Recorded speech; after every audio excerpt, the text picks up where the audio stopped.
अयोध्या के राम मंदिर में स्थापित की जाने वाली भगवान राम की मूर्ति 51 इंच लंबी है। इसका वजन 1.5 टन का है और इसमें एक बच्चे की मासूमियत है। राम मंदिर ट्रस्ट के महासचिव चंपत राय ने कहा है कि हर साल रामनवमी पर दोपहर 12 बजे सूर्य की किरणें मूर्ति के माथे को रोशन करेंगी। मूर्ति की पूजा 16 जनवरी से शुरू होगी और इसे 18 को गर्भगृह में स्थापित किया जाएगा।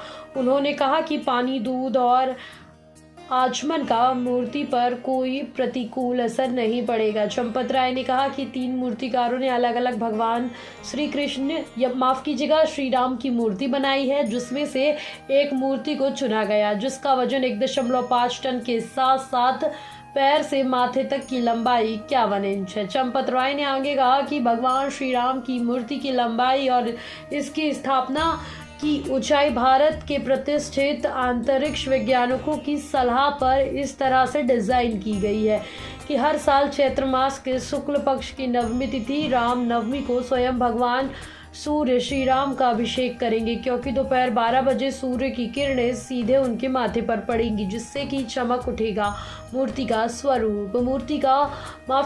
मूर्ति की सौभाग्यता का वर्णन करते हुए उन्होंने कहा कि गहरे रंग के पत्थर से बनी इस मूर्ति में न केवल भगवान विष्णु की दिव्यता और एक राजपूत की चमक है, बल्कि 5 साल के बच्चे की मासूमियत भी है।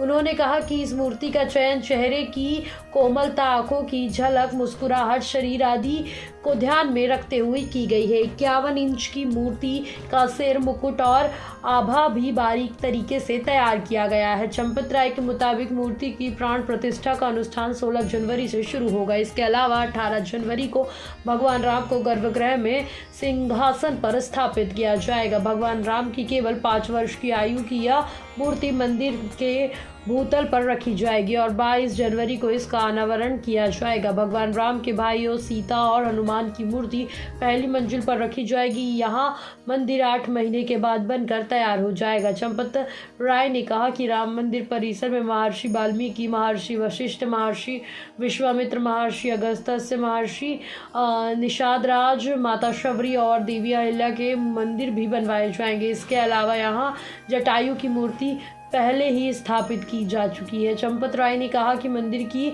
वास्तुकला दक्षिण भारत के मंदिरों से प्रेरित है। निर्माण इंजीनियरों के अनुसार पिछले 300 वर्ष से उत्तर भारत में ऐसे कोई भी मंदिर नहीं बनाया गया है।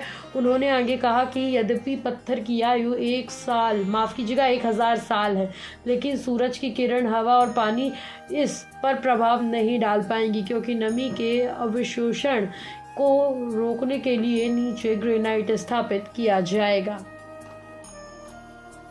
वहीं चंपत राय ने बताया कि रामलला की मूर्ति में लोहे का भी उपयोग नहीं किया गया है, क्योंकि इससे मूर्ति कमज़ोर हो जाती है। इससे इस तरह से डिज़ाइन किया गया है जैसे जैसे उम्र बढ़ेगी ज़मीन के नीचे एक बहुत मजबूत चट्टान बन जाएगी। ज़मीन के ऊपर किसी भी प्रकार के कंक्रीट का उपयोग नहीं किया गया है, क्योंकि कंक्रीट की आयु 150 वर्ष से अधिक नहीं होती है। हर काम करते समय उम्र का ध्यान रखा गया है। चंपत राय ने कहा कि 22 जनवरी उनके लिए निजी रूप से 15 अगस्त 1947 जितना महत्वपूर्ण है। राय ने सभी से 22 जनवरी को देश भर के 5 लाख मंदिरों में भव्य पूजन के साथ मनाने की अपील की है। शाम के समय प्रत्येक सनातनी को अपने घर के बाहर कम से कम 5 दीपक जलाने चाहिए। उन्होंने कहा कि लोग 26 जनवरी के बाद ही मंदिर के दर्शन के लिए आए।